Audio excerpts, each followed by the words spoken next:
శ్రావణ mega sale మీ CMR legacy of జ్యువెలరీలో విఏలో 50% వరకు తగ్గింపు. వివరాలకు సంప్రదించండి.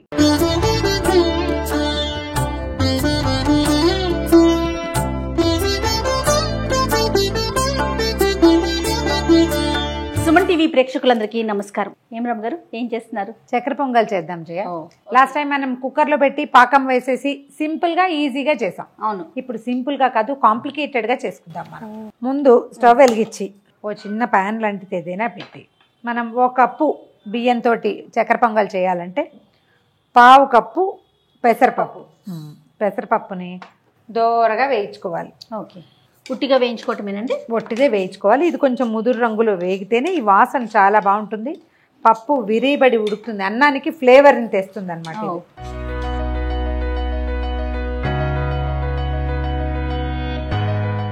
రమ్మగారు వేగిపోయింది. స్టవ్ ఆపేద్దాం. ఓ పళ్ళెంలోకి పోసుకుందాం. ఈ మూకుడులో వేడిగా ఉంది కదా, అవును, అంచేత కొంచెం నెయ్యేసి మనకు కావాల్సిన జీడిపప్పులు, కిస్మిస్లు, కొబ్బరి ముక్కలు వేయించేసుకుందాం. అలాగే, మళ్ళీ మూకుడు పెట్టక్కర్లేకుండా అనమాట. తక్కువ పాత్రలతో దీంట్లో చక్కెర పొంగల్లో కొబ్బరి ముక్కలు మస్ట్. ఎండు కొబ్బరి నేను పచ్చి కొబ్బరి కూడా వేస్తాను జయ. ఎండు కొబ్బరి వేస్తే ఏంటంటే ప్రసాదం ఇది నిలవ ఉంటుంది. రేపు సాయంత్రం, ఇవాళ పొద్దున చేస్తాను, రేపు ఈవినింగ్ దాకా కూడా మనకు పాయసాలు ఉండవు చూడు, పాలు పోసేవి, ఇదేం అవ్వదు.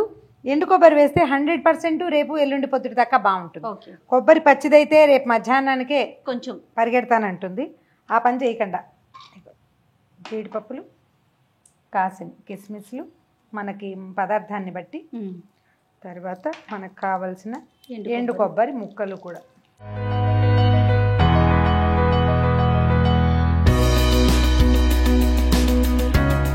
వేగిన కొబ్బరి ముక్కలు అవి తీసేసాము. పక్కన పెట్టేద్దాం.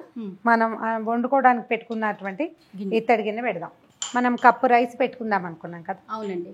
ఓ 4 కప్పుల నీళ్ళు పోద్దాం ఇందులో.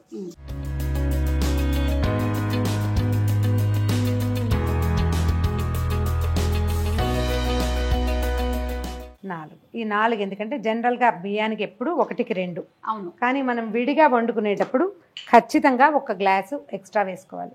మనం పావు కప్పు పెసరపప్పు వేసాం కదా, దానికి ఇది ఈవెన్గా ఉడకటం కోసం పెట్టేసుకున్నాము. అయితే ఈ నీళ్లు వెసరు రావాల్సిన పనేం లేదు, ఎందుకంటే ఇప్పుడు మనం బియ్యం కడిగి పెట్టాం కదా. ఇప్పుడు పాయసంలో అన్నము చిమిడి ఉడకాలి, కానీ ఈ చక్కెర పొంగల్లో అన్నం చిమిడకూడదు. ఒక నలకంత పలుకే ఉండాలన్నమాట. పలుకుండగానే మనం బెల్లము, పాకము వేసేసుకుంటాము. ఎసట్లో బియ్యం పోసేద్దాము. దీన్ని నిదానంగా ఉడకనిద్దాం. తాపీగా దాన్ని టైం తీసుకొని ఇవ్వాలి. 15 నుంచి 20 నిమిషాలు కనీసం పడుతుంది. మధ్య మధ్యలో చూసుకుంటే సరిపోతుంది. ఒకసారి బియ్యము, పెసరపప్పు కలిపేసి ఇంకా స్టవ్ని హై ఫ్లేమ్ మీద పెట్టి ఉడకనిద్దాము. అన్నం పొంగొచ్చాక ఒక సిమ్లో పెడితే ఇంకా ఈవెన్గా నిదానంగా ఉడుకుతుంది.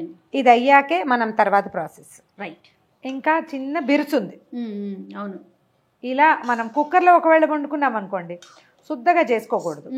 ఒక్క మాదిరి తడి కనపడుతుంది, ఇంకా బిరుసుంది. మనం వదిలేస్తే ఈ అన్నం మెత్తగా అయిపోతుంది. ఇప్పుడు ఏం చేద్దామంటే, మామూలుగా మనకి దీనికి కొలత ఏంటి, 1కి 1.5 దాకా వేయచ్చు. 1.25 వేస్తే సుమారైన తీపిగా ఉంటుంది. నెయ్యి బాగా వేస్తాం కాబట్టి కాస్త తక్కువగా ఉంటుంది.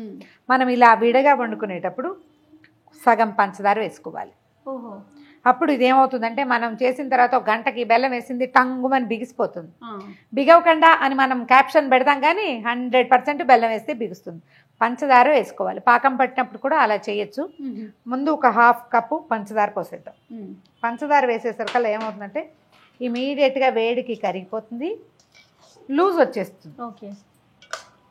కాస్త కలపటం, ఇక పలచబడిపోయింది చూడు క్షణంలో. ఇప్పుడు దీనికి అట్టి పెట్టుకున్న కప్పు పై మాటే బెల్లం అనమాట. ఇది ఆల్ టుగెదర్ మనం ఇది కప్పు బావు చేసినట్టు 1 కప్పు బియ్యము, పావు కప్పు పెసరపప్పు. ఆ లెక్కలో 1 1/2 2 కప్పుల దాకా వేసేసుకోవచ్చు. తీపి ఏదైనా సరే. షుగర్ వేసాం కాబట్టి 1 రవ్వ తగ్గించుకోవచ్చు, పంచదార తీపి ఎక్కువ ఉంటుంది.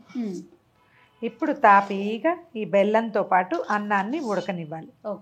దీనికి ఏం చేయాలంటే, ఇక్కడి నుంచి స్టార్ట్ చేసి ఒక్కొక్క స్పూను నెయ్యి వడ్డించుకుంటూ ఉండాలి. దీనికి తిప్పాలా, అవసరం లేదా? తిప్పాలి ఒక్కసారి. అలాగా మెతుకులు నలిగిపోకుండా, చెయ్యి ఎక్కువ విసరకుండా మొత్తానికి కలిపితే ఈ పాకం కరుగుతూ ఉంటుంది, ఆ బెల్లంలో ఈ అన్నం ఉడుకుతుంది అనమాట. అప్పుడు ఒక పర్ఫెక్ట్ కలర్, దేవాలయాల్లో ఉండే ప్రసాదం ఎలాంటి రంగు వస్తుంది ఆ రంగు వస్తుంది. ఇది ఉడకటం మొదలు పెట్టేసరికి చూడు కుతుకుతమంటుంది కదా. నెయ్యి వేయటం వల్ల అడుగంటదు, పాకం వాసన వస్తుంది. ముందే అమ్మవారి కంటే ముందే మనమే దీన్ని ఆస్వాదించేస్తూ ఉంటాం. అవును. ఈ మనం పంచదార వేయటం వల్ల ఏంటంటే గట్టిపడకుండా ఉంటుంది, మరీ బెల్లపు రంగే కాకుండా కొంచెం లేత రంగులో కనపడుతుంది అనమాట.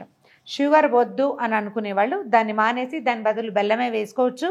తర్వాత తొందరగా కానిచ్చేసుకోవాలి. సాయంత్రం వరకు ఉంటే ఇది ఒక టంగు ప్రసాదం లాగా తయారవుతుంది, ముద్ద గట్టిగా అయిపోతుంది, చక్కగా స్పూన్ తోటి అనుకనుగ్గా రాదు.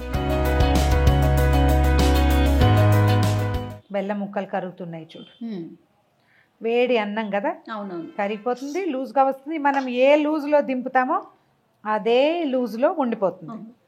నిర్మోహమాటంగా నెయ్యి వేసుకోవాలండి. చక్కెర పొంగల్కి నెయ్యే రుచి, లేకపోతే లేదు. దాన్ని కదపక్కర్లేదు, ఇలా నిదానంగా ఉడకనిద్దాం.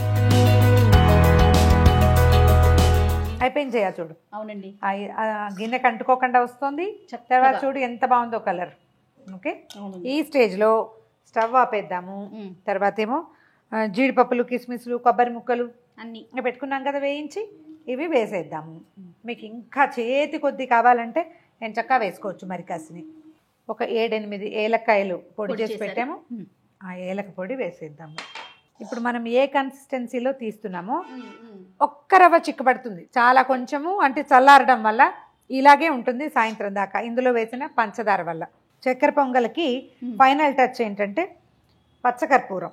మనం ఏలక పొడితోటి కూడా వేసేసుకోవచ్చు, దంచుకొని వేసేసుకోవచ్చు. ఏలక పొడి మనం చాలా వాటి కోసం దంచి పెట్టుకుంటాం అనుకో, అప్పుడు కలపలేకపోతాం. పాయసానికి, సేమియా పాయసాలకి కలపలేం కదా, దీనికోసమే ఏలక పొడి. ఇది మన పచ్చకర్పూరం పొడిని ఇందులో వేసేద్దాం. ఇది అసలైన రుచి, టెంపుల్ టేస్ట్ ఇప్పుడు వస్తుంది. మనం కప్పు, హాఫ్ కప్ పెట్టుకున్నాం కదా. మీ ఓపిక ఫుల్ కప్పు నెయ్యి కూడా వేసుకోవచ్చు. ఆ నెయ్యిని ఇందులో మిగిలింది వేసేద్దాం. ఇక చిన్న బౌల్లో కావలసిన పాత్రలో పెట్టుకుని అమ్మవారికి నైవేద్యం పెట్టుకోవటమే. రెడీ. వేడి వేడి కమ్మని ఘుమఘుమలాడే, ఇంకా ఏం చెప్పాలి, అత్యంత రుచికరమైన, చాలా పవిత్రంగా అనిపించే, ఇంకా బోల్డ్ అన్ని అమ్మవారికి చాలా ఇష్టమైన చాలా పదాలతోటి రెడీ అయినటువంటి చక్కెర పొంగలి. ఇది మనం కుక్కర్లో సులువుగా బెల్లపాకం పోసి చేసుకోవచ్చు. ట్రెడిషనల్గా పాతకాలం అమ్మమ్మలు చేసేలాగా ఇత్తడి గిన్నెలో చక్కగా వేడిగా ఉడికించి కూడా చేసుకోవచ్చు. ఈసారి ఈ రకంగా ట్రై చేయండి. చిన్న గ్లాస్తో చేసుకున్న ప్రసాదానికి సరిపోతుంది. ట్రై చేసి చూడండి. తప్పకుండా రమ్మగారు. మరొకసారి శ్రావణ మాసం శుభాకాంక్షలు మీకు. Thank you.